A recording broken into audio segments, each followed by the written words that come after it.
What's good, YouTube? It's your boy, Blue Blood Sports TV, back at y'all with another one.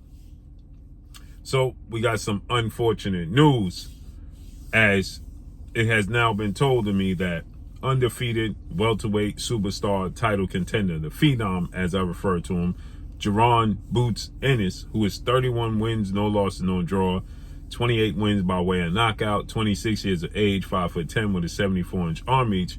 He will not, once again, I'll say it again, he will not be fighting this year. It's over. Jaron Boots Ennis will be shelved for the remainder of this year, as he is searching for a new home, as he was signed to Showtime President of Sports Stephen Espinosa, and after 37 years of being in the business of the sport of boxing, Showtime has decided that they are now out the business of the sport of boxing.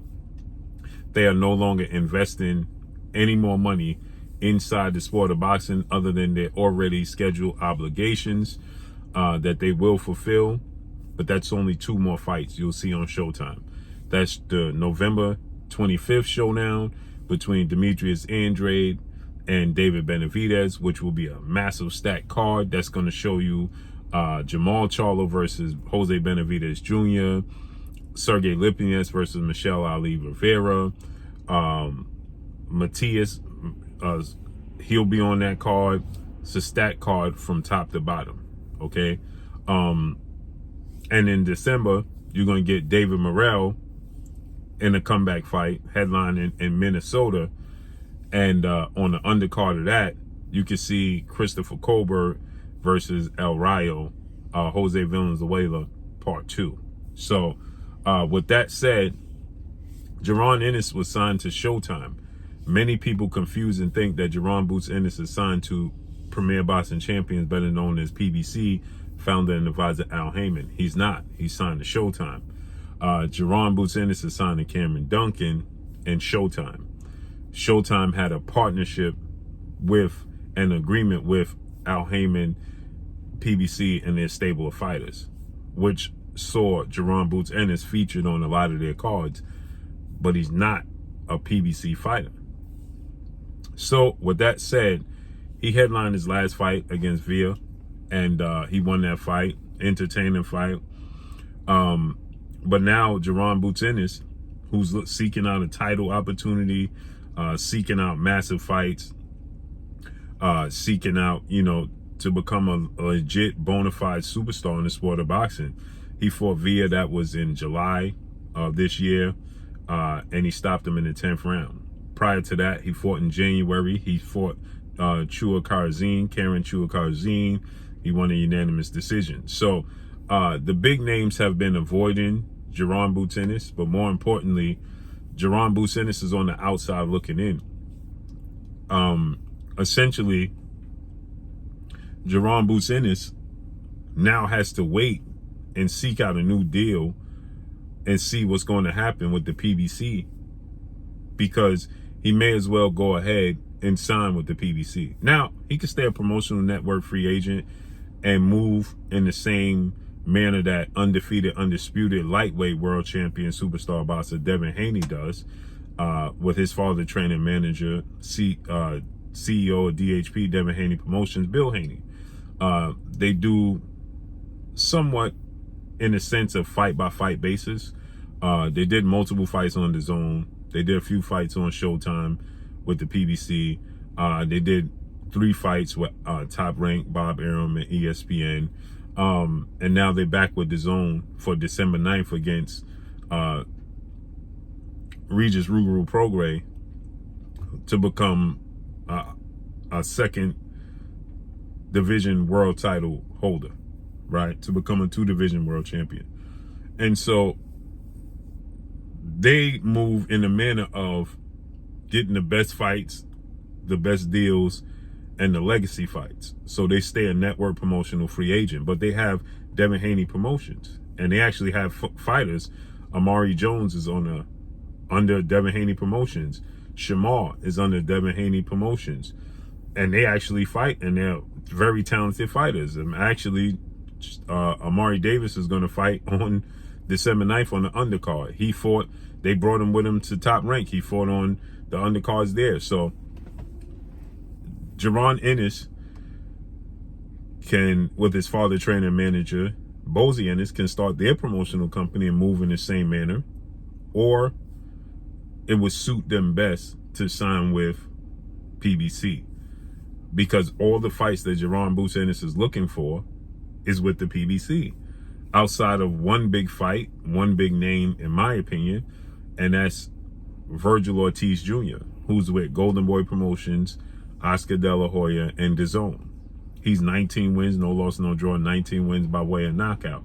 He has now moved to 154 pounds after not being able to secure a fight that he had already set up with Amanda Stanionis, because Virgil Ortiz had health issues and health scares that saw him pulled out of these fights. It left Amanda Stanionis, Lithuanian star, WBA champion, welterweight champion, the regular champion. Amanda Stanionis is undefeated with 14 wins, no loss, no draw, and 9 wins by way of knockout.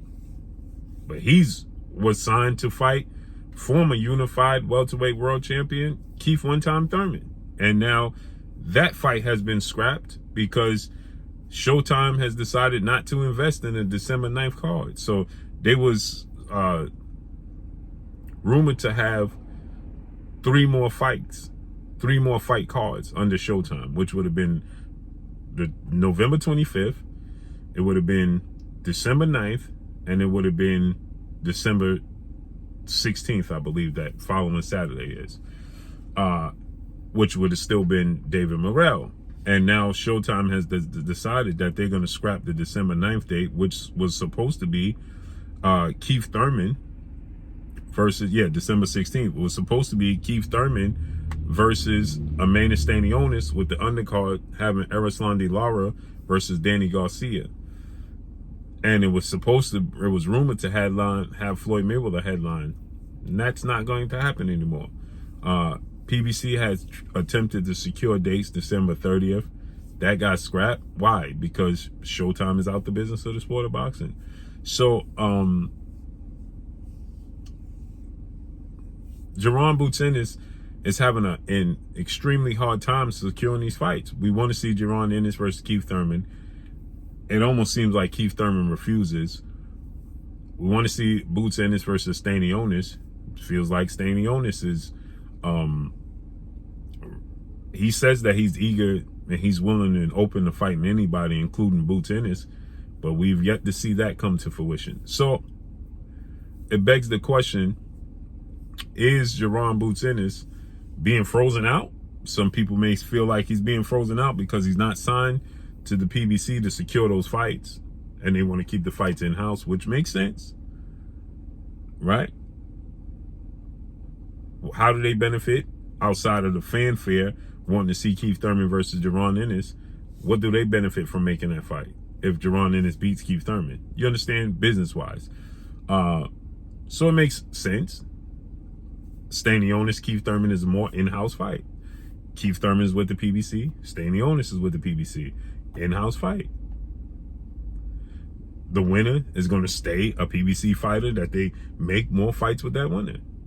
So Jaron Boots Ennis going to Top Rank makes 0 sense because there's simply nobody at Top Rank in the welterweight division for Jaron Boots Ennis outside of the fighter that just recently beat Alexis Roca.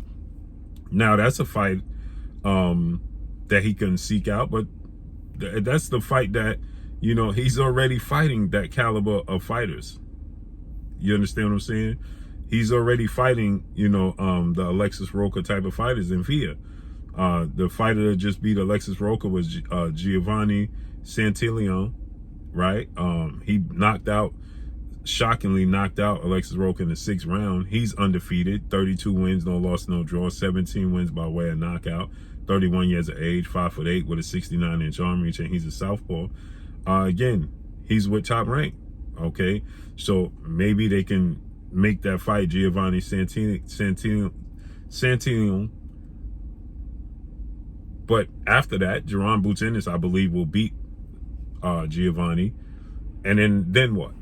Then what direction do you go in if you sign a multi-fight deal? So he's almost forced to sign with the PBC, not in a bad way, but in a legacy big fight manner, a lucrative fight, marquee fight.